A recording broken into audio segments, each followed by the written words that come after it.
Doubt note पर होंगी अब आपकी सारी डाउट सॉल्व, वो भी कुछ ही सेकंड्स में। जानिए कैसे।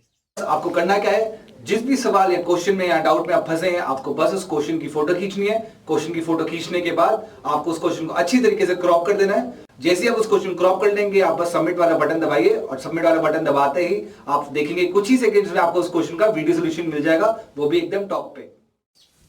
तो बस अब आपने इसी तरह कोई भी सब्जेक्ट का डाउट क्लियर कर सकते हो, जैसे कि फिजिक्स, केमिस्ट्री, मैथ, बायोलॉजी, वो भी कुछ ही सेकंड्स में। तो याद रहे, डाउट हो तो डाउट नॉट करो।